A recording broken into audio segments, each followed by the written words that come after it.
Okay. So, you mentioned you have dyslexia. So, how has this influenced, your writing, your life, your general direction? Sure. Well, I think it impacted me a lot. I mean, my dyslexia was pretty bad. I also had a patch over my eye. I had a lazy eye as a kid. So they put a patch over my good eye to strengthen my bad eye. And in doing that, I was literally seeing 2200 vision. So I could barely see, it was like Mhm. looking through, a cloth or something.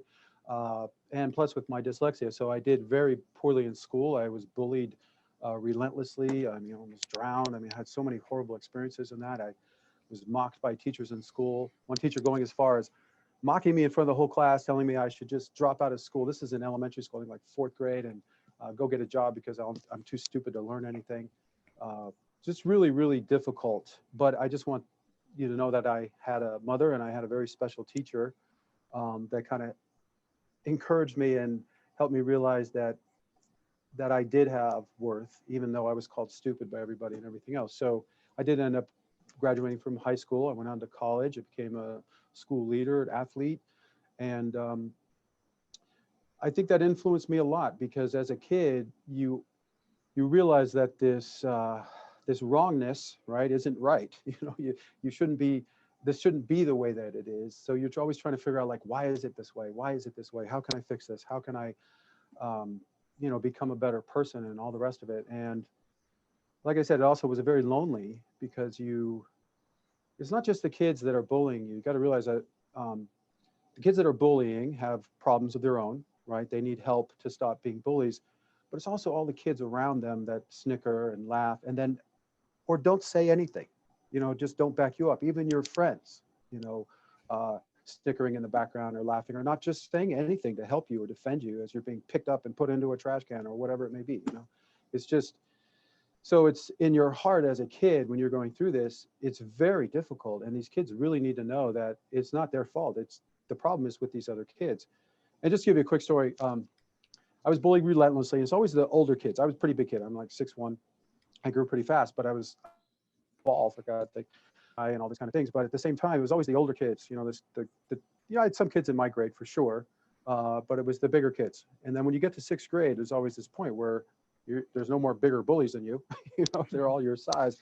And I literally had like two fights, and this one fight I beat up this bully. I didn't beat him up. I just defended myself, and really, I guess I did. I went a little crazy on him. Didn't really hurt him or anything, just kids do. And but I was paraded around the playground like I was some type of hero by all the bullies that were like tormenting me all these years, and it was such a surreal experience. And some of these people became my friends later, but they had really horrible lives in their own right. You know what I mean? Like at their parents, the way they treated them or neglected them or whatever it may be. And it's so for me, it's like the solution of helping our kids become better people, create a better society, and all the rest of it became kind of paramount because you can't feel sorry for everybody that's being, uh, hurt or misled or twisted or become hateful and do all these horrible things. That's part of the problem. We need to feel sorry for these people so we can help them and find out ways to fix our society.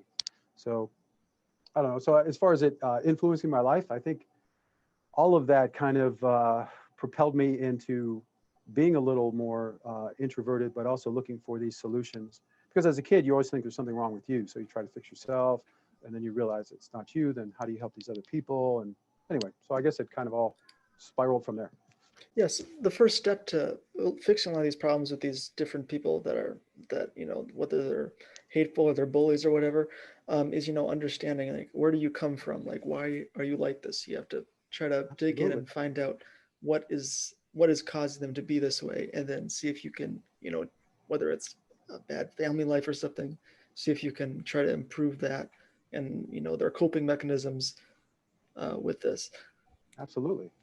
And that's absolutely key. I think this is one of the founding principles of why I did this. Again, I'm not a writer. I mean, it took me forever to just give you a little background. 30 years worth of work. I had a major spiritual experiences, throughout my childhood. And then when I was 19, a big one. And I kind of saw a lot of what was supposed to be here, but I didn't understand what I was seeing. So I had to do a lot of research to understand how psychology, how our cells work, how the universe works, all these kind of things to be able to articulate what I was seeing. And when you look at the foundations of life, all our faiths, the whole point, the goal of life, the meaning of life, the purpose, why we're here, it all kind of boils down. You can find it all in the same place. You know, we're all born ignorant. We're all totally dependent upon our caregivers in our society. And we're also born with this flaw, and people call it a flaw, like original sin, or you could see it as a gift where it gives us the ability to have true choice, right? If you didn't have the ability to fail, and there wasn't true temptation, there would be no real challenge to overcome, right? So the whole setup under which we live, if you're looking at like playing the game of life, you know, you open up the box and you see a board, you see all these pieces of dice or whatever it may be, that's set up here, right? We call the human conditions. So the setup we're under is like the universals, which is, you know, day and night, gravity, you know, all the rest of the entropy and things like that. Then there's the personal ones that are more like we have to eat, we have to sleep, we have to, you know, kind of community work to make everybody a better society and all these things. If you look at all those laws or all the human conditions, they kind of set up this whole thing. So the meaning of life, if you have to literally create yourself as you grow from a baby to an adult, you have to make a better society, go from like a savage lifestyle all the way up to civilized and enlightened and maybe a true society. It's all about self-creation, society creation, as well as development. So and control, you know, we need to control ourselves as we develop ourselves. And control is like choice. And when I talk about free will, you know, it's free will constrained, like it's in that game board, right? It's like we have to wake up.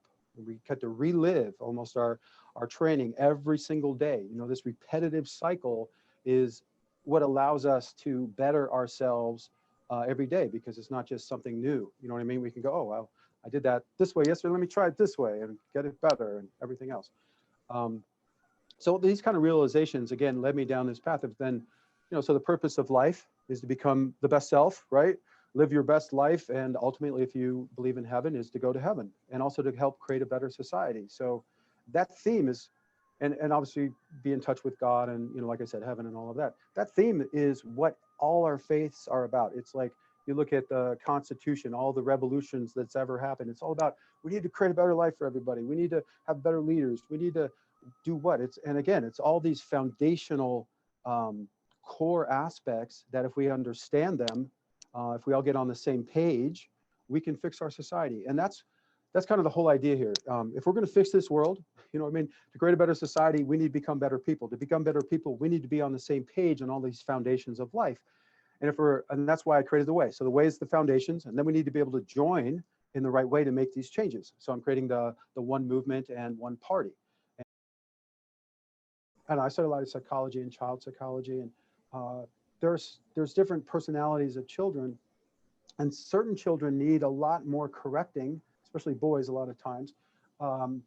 And if they don't get that correction, they don't have self-control. You know what I mean? They don't. And you can see these bullies, people that don't have real self-control later in life are the ones that get in fights all the time. They end up in jail. They have bad relationships. They can't hold a job. You know what I mean? It's like if we don't take the basis of what it is to be human and build in these best practices and these virtues into the way we raise our kids, we're going to have all these problems over and over again throughout history. You know what I mean? It's like we're born ignorant. So if we don't perfect this raising of our kids, we are going to keep repeating all these problems. And that's where I keep saying it's like everything comes back to the problem and the solution are in the same place. We're raised ignorant. We're born ignorant. We need our society and our caregivers to give us a good start, right? So we need to create a better society. To create a better society, we need to become better people. To become better people, we all need to get on the same page when it comes to the foundations and then join together in a way that allows us to make these changes. And I'm talking just the basics. I'm not talking fringe issues. I'm talking humanity, you know, working, and then we can deal with all the other issues beyond that. And that's kind of where it all starts. And that's why I've kind of given my life for this. You know, I'm not